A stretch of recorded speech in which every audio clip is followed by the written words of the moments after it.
আর কি, সম্মানিত ঘরের না একটু দরিদ্র ঘরের, তাই তাকে ছোট বিপ্র বলা হচ্ছে। উনি হাল চাষ করতেছেন, উনি বিপ্র মহাশয়কে গলায় উপনয়নের দণ্ডি দেখেই গাভীদেরকে ফেলে দৌড়িয়ে গেলেন। দৌড়িয়ে গিয়ে বিপ্রের চরণে প্রণাম করলেন। বিপ্র মহাশয়, আপনি কোথায় যাচ্ছেন? তখন বলে, বাবা গো, কি বলবো তোমাকে, তুমি তো ব্রাহ্মণ মানুষ, আমি একটু বৃন্দাবনে যেতে চাই। ছেলেটার মন কেঁদে উঠল। আহারি, বুড়োটাই একা একা বৃন্দাবনে যাবে, তার সঙ্গে তো কেউ নাই, সঙ্গী তো কেউ হয় নাই। তখন বলে, বাবা গো, তুমি 5টা মিনিট আমায় সময় দাও। তুমি কি করবে? আমি তোমায় নিয়ে ব্রজে যাব, ওদের রাধা রানী চরণ পাবো তোমায় নিয়ে। আচ্ছা, বিপ্র ঘুরে আসলেন, এসে বললেন, আমি 10 বার বৃন্দাবনে গেছি, আপনার কোনো চিন্তা নাই, সমস্ত তীর্থ আপনাকে পর্যটন করাবো। পর্যটন করিয়ে যখন সাক্ষী গোপালের কাছে আসলেন, এসে বিপ্র মহাশয়ের মনের ভিতরে একটু চিন্তা জাগল। এইরকম একটা ছেলে যদি আমার মেয়ের জামাই হইতো, এইরকম কৃষ্ণ ভক্ত একটা জামাতা যদি আমি পাইতাম, হোক কালো, হোক ধনো, হোক অশিক্ষিত বটবট, যদি কৃষ্ণ ভক্ত হয়, সকলে কিছু ধুয়ে যায়, সকলে কিছু গোবিন্দের চরণে।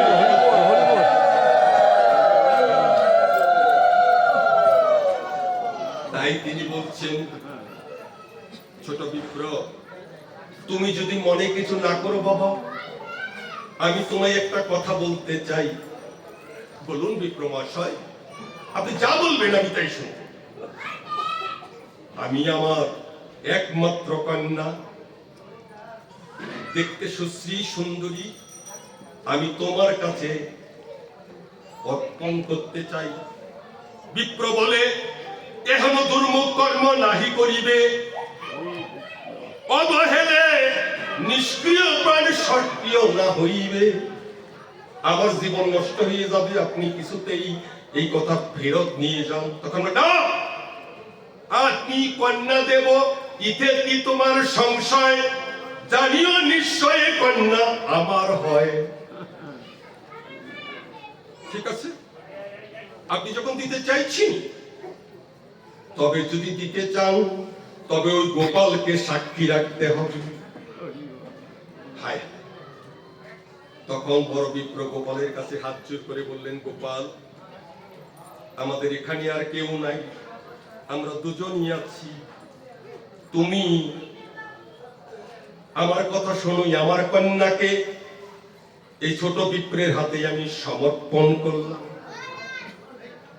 গোপাল হেসে দিল। দুইজনে চলে গেলেন তীর্থ পর্যটন করে। বাড়িতে গিয়ে বাবা যখন মাকে, মেয়েকে, ছেলেকে বললেন, তখন বলো, ওই ছোট বিপ্রের কত বড়ই আস্পর্ধা, বামন হয়ে চাঁদ ধরিবারে চায়, আমার বাড়িতে যদি আসে ওর ঠ্যাং আমি ভেঙে ফেলবো। মেয়ে বলে, আমি বিষ খেয়ে মরে যাব। ওই রকম ছোট ব্রাহ্মণের কাছে বিয়ে হলে কি মুশকিল, গোবিন্দের বন্ধন যাবে কি করে? গোবিন্দ যার সাথে বেঁধে রেখেছে, তুই উল্টো কি? যখন নাকি ছোট বিপ্র দিন যায় মাস যায়, একদিন হঠাৎ করে ছোট বিপ্রের মনে করছে, হায় হায়, বিপ্র মশাই না, উনি আমার কন্যা দিতে চাইছে, তো ব্রাহ্মণের তো বাক্য নষ্ট হয়ে যায়। আচ্ছা, একটু জিজ্ঞাসা করে আসে। বাড়ির কাছে যাইয়া জিজ্ঞাসা করছে, বিপ্র মশাই বাড়ি আছে না? তখন না, উনি বাড়ি নাই, উনি অথচ ঘরের ভিতর। উনি রে যাইয়া ছেলে বলে, তুমি যা করেছ, যা শুনেছ, যা বলেছ, তুমি কোনোটাই করো নাই। বাহ, বাপের কুকথা, মিথ্যা কথা শিখিয়ে দিল। যখন ছোট বিপ্র বিপ্রের সাথে দেখা না করে যাবে না, তখন ছোট বিপ্র তার কাছে যে প্রণাম জানিয়েছেন, বিপ্র মহাশয় আমাকে চিনেছেন, তুমি কেরা? হায় হায়, কি যাকে আমি 15 দিন ধরে বৃন্দাবন পর্যটন করলাম আমার গৃহের কর্ম বন্ধ করে, সেই কই আমার চিনে না। তোমার বাড়ি কোথায়? মনে মনে ভাবিলেন এ তো পুত্রদের কর্ম। উনি করলেন কি চেয়ারম্যান মেম্বার যত আছে সব দেশের ডেকে আনলেন। কিন্তু এই জগতে যে যাই করেন না কেন, সাক্ষী ছাড়া কোনো কাজ হবে না। সাক্ষী না থাকলে, উপযুক্ত সাক্ষী প্রদান করতে না পারলে আপনি বিচারের রায় পাবেন না। তখন ছোট বিক্রম মশাইকে বললেন, আপনাকে যে কন্যাদান করতে চেয়েছে আপনার সাক্ষীকে? তখন বলে, আমার সাক্ষী বৃন্দাবনের গিরিধারী গোপাল। সবাই হো করে হেসে দিছে। গোবিন্দ কারো সাক্ষী দিতে আসে নাই। তখন ছোট বিক্রের ভেতরে শুধু ক্রোধ নয়, এমন মায়া ধরা হৃদয়ে নিজের গোবিন্দকে প্রণাম করে বললেন, গোবিন্দ, আমি বড় বিপ্রের কন্যা চাই না, তোমার বাক্য যেন নষ্ট না হয়ে যায়, আমি যেন ব্রহ্ম বাক্য থেকে বঞ্চিত না হই। প্রণাম করে গোপালের আঙ্গিনায় চলে গেছে। চলে গেছে পরে যে গোপালের বদনের দিকে চেয়েছেন, অমনি গোপাল একটা হাসি দিয়ে, এসেছিস, আমি জানি তোরে বড় বিপ্র কন্যা দেবে না। আরে বোকা, ওই বিপ্রের কোনো দোষ নাই, দোষ হলো তো ছেলে পেলে, ওরে বোকা বানিয়ে রাখছে। তুই কোনো চিন্তা করিস না। সকালবেলা যখন এসে পৌঁছে গেছিস, আলু সিদ্ধ ভাত রান্না কর, দুইজনে খাওয়া দাওয়া করে তারপরে রওনা হই। 40 মণ ওজনের গোপাল, এই সাক্ষী গোপালের ওজন 40 মণ। চৈতন্য চরিতামৃতে উল্লেখ করছে।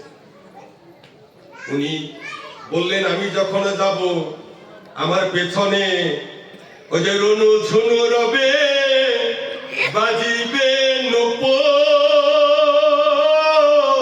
রুনু ঝুনু রবে, জানিবে তুমি আমি তোমার পেছনে যাচ্ছি। যেতে যেতে যেতে যেতে মনে করুন এই গ্রামের পাশেই একটা নদী, তারপরেই ওই বাবাজির বাড়ি। ওইখানে নামতে অনেক বালুকণা। গোপাল করেছে কি, আস্তে আস্তে নামতে তো আস্তে আস্তে নামতেছে।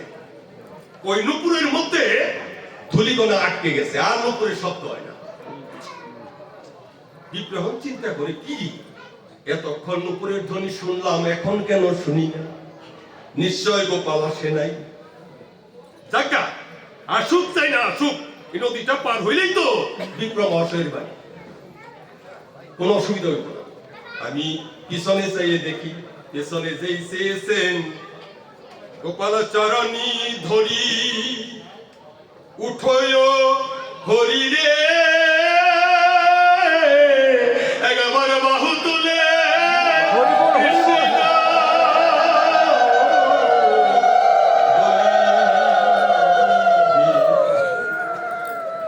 এখন আর মেয়ে দিবেন না? জমেরও জম এসে গেছে, জমেরও জম, যে জম যারে দেখে ডরায় সে এসে গেছে স্বয়ং পূর্ণ ব্রহ্ম সনাতন সচ্চিদানন্দ ঘন বিগ্রহনাদির আদি গোবিন্দ। তখন যে চেয়ারম্যান মেম্বারের সব ডেকে নিয়ে এলো। চেয়ারম্যান মেম্বার কয়, হাই হাই সর্বনাশ, এইটারে তো ট্রাকে আনতে পারবো না, এটা আনলো কেমনে আনলো?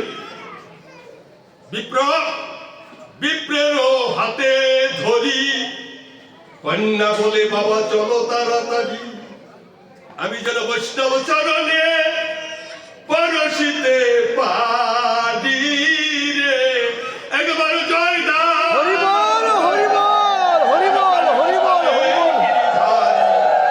জয় দাও, জয় দাও। কটকে নিয়ে আসলেন। কটকে এনে একটা অশ্বত্থ বৃক্ষের নিচে বসালেন গোপাল। ওই কটকের রাজা প্রতাপরুদ্র, সে প্রতাপ রুদ্র বললো কি জানতে পারলো যে কটকে নাকি গোপাল এসেছে সাক্ষী গোপাল দর্শন করতে আইসে। গোপালের বদন দর্শন করে সাক্ষী গোপালকে বলছেন, তুমি কি এই বটবৃক্ষের নিচে থাকবে? আমি তোমাকে সোনার মন্দির গড়িয়ে দেব, তুমি এখানে থাকবে, আর ওই বিক্রয় এখানে তোমার পুষ্পাঞ্জলি প্রদান করবে, প্রসাদ পাবে। কোনো চিন্তা করো না, কটকের রানী এসেছে গোপালের নাকে ফুল পরাতে। এসে দেখে গোপালের নাকে ফুল নাই, কিন্তু ফুটোও নাই। তখন গোপালকে বলে, গোপাল তোমার নাকে যদি ফুটো থাকতো আমি একটা হীরের নাক ফুল বসিয়ে দিতাম। গোপাল রাত্রে মাকে বলছেন, মা গো আমার কি নাই রে? ওরে দেখে যা, দেখে যা রে, দেখে যা, দেখে যা রে আমার সর্বাঙ্গে অলঙ্কার, দেখে যা রে। এসে দেখে গোপালের নাকে ফুটো করা, মার নিজের নাক ফুল গোপালের নাকে পরিয়ে দিলেন। আজ অবধি কটকে সাক্ষী গোপাল প্রতিষ্ঠিত। চৈতন্য চরিতামৃতে কবিরাজ গোস্বামী পাল উনি যে বর্ণনাগুলি করেছে, এত চমৎকার বর্ণনা। মাধবেন্দ্রপুরী ঠাকুর উনি গোপীনাথ তার জন্য ক্ষীর চুরি করে রাখেন।